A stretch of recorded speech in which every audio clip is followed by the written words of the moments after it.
Hi everyone! Talaga nga naman! April Boy Regino po, ang inyong lingkod.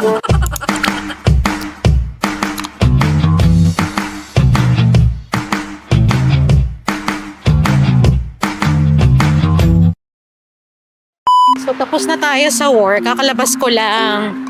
Parang first time kong lumabas ng trabaho na may araw pa. Bala ko sana today, punta tayo ng Jollibee.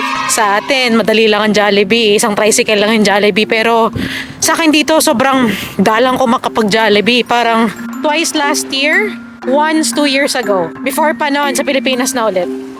Ang pinakamalapit ng Jollibee, pinakamalapit pa yun ha. 42 kilometers from Hamilton to Mississauga, nandun yung Jollibee. So, tapos na muna tayo sa mga nilagang baka days natin. Gusto ko muna mag-Jollibee.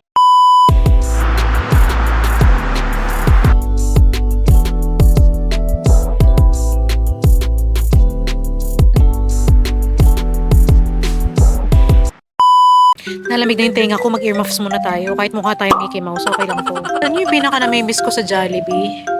Yung chicken. Alam mo yung kayang-kaya mo naman bumili ng chicken supermarket, prituhin. Pero iba kasi yung chicken ng Jollibee. Meron na akong isang location dito na natryan ng Jollibee. Malapit yun sa tinirahan ko dati nung student ako dito. Ganun pa din yung lasa. I mean, syempre, dapat naman talaga ganun, di ba? Pero walang palya. As in, napaka-consistent nung lasa ng chicken nila. Ganun pa din. So, nag-crave ako bigla ng Jollibee chicken. So, sasadyain ko talaga. Para pala akong nuno sa punso dito. Tayo na nga ako, nakakahiya. So, biyahihin natin papuntang Mississauga. Sa ngalan ng Jollibee. So, nito tayo sa bus stop ngayon. Hintay tayo ng bus. Syempre, nang pangantayin ko kalesa. Jollibee!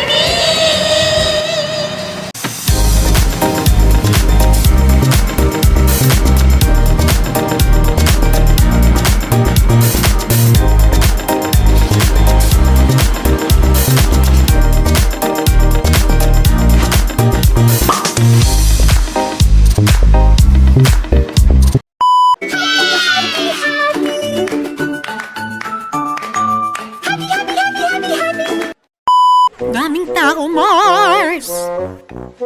A few moments later.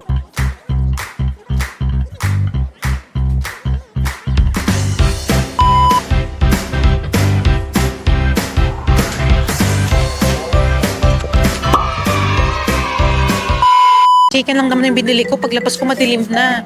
Tuwan-tuwa pa man din ako kanina kasi sabi ko, ay salamat, nakalabas ako ng work na maliwanag pa. Kumila ako ng Jollibee, ang dilim naman. Ganun talaga dito. Maaga pa naman. Kaso, since winter na nga yung season dito, maaga na yung sunset. Parang around 4:50 something. Sunset na. Ganun sadya dito. Nakakaloka mga Mars. Ang daming tao kanina sa Jollibee. Nakita nyo naman, diba?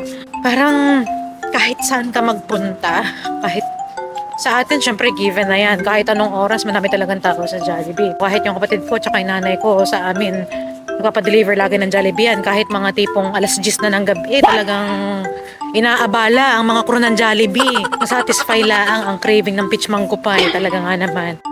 Pumunta ako doon, hindi lang Pinoy yung nandun. Siyempre, of course, 80% ng mga nandun, Pinoy. Dami ding ibang lahi. Nakakatuwa. Nakaka-proud. Oh! Parang founder ng Jollibee.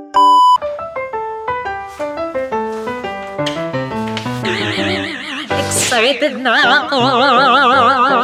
Tara naman tayo sa mga buwis buhay episodes natin. Yung nilalambakan natin, sinuong natin yung hangin. Ito naman sa Jollibee, sinuong natin yung distansya. Ang layo kasi nung Jollibee, pero worth it.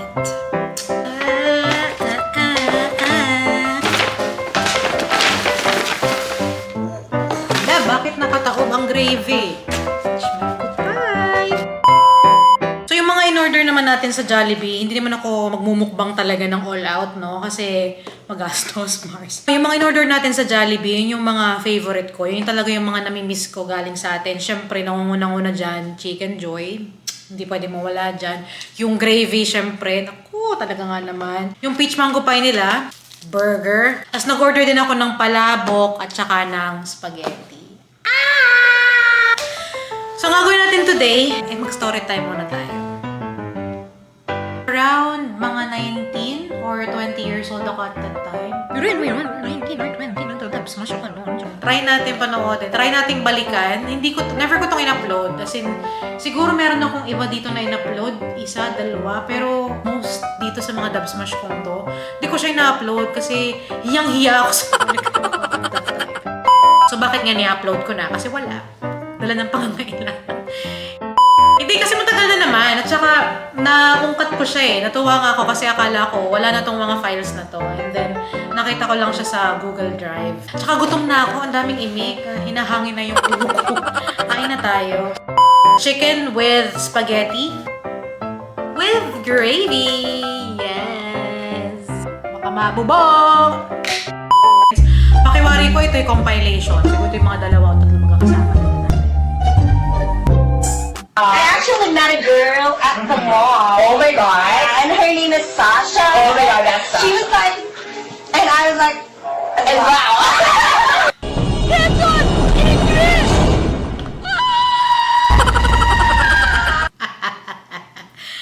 Grabe, adik.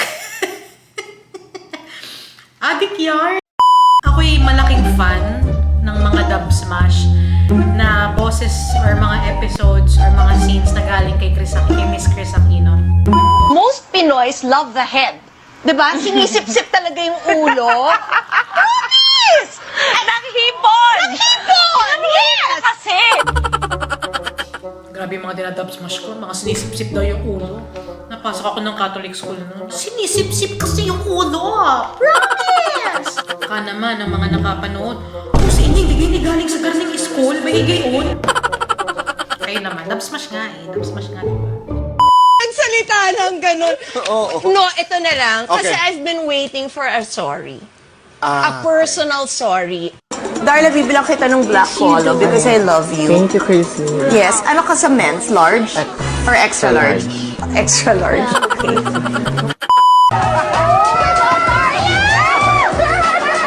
Darla, dito masaya. Ang flexible ng face ko sa part na yun. To be honest, kung gagawin ko siya ngayon, parang hindi ko na siya magagawa kasi tumatanda na tayo, ang hirap ng banatin ng mga pisngi natin. Grabe yung mga panga at mga panguso at mga pailong, lahat nababanat. Oh, hindi pa kasi uso ang bakuna nun, guys. Kaya, ganyan talaga. Parang feeling ko, ang daming hangin sa ulo ko ng mga panahon na yun. Kailangan na maraming tapal. Kanina talaga, as an excited mother, ano talaga, 6:45 na gising ako. Eh, walang alarm, walang anything, tumayo ka. Hi, kami ang Pabebe Girl at wala kayong pake kung pabebe kami sa mga video namin. At wala kayong karapatan dahil nanonood lang kayo. Nasaan na ba tong mga to, yung mga pa-baby girls? Sobrang benta nitong mga to dati, di ba? Nasaan na sila? Ba't ko ba hinahanap? Grabe yung reaction ko. Paulit nga ng reaction ko. Uy! Mga pa-baby girls, nasaan na sila? Alam mo, kumari sa binyag. So ayun, basta overall, na-miss ko ang Jollibee. Period. So yun lang naman, yung mga gusto ko ipakita sa inyo. Yung mga naging kalokohan natin dati. And alam ko, may mga natatago din kayo mga dub smash dyan. Imposibleng wala. So, i-comment nyo. Wow! Ito na naman, may mga audience interaction na naman tayo. Kailangan yan, Mars. Mag-react tayo sa isa't isa nating mga dub smash videos. Diba? Maglilinis muna ako, okay lang? Okay lang ba? Maglinis muna ako. Then, mamaya na ulit tayo magkita. Or, bye!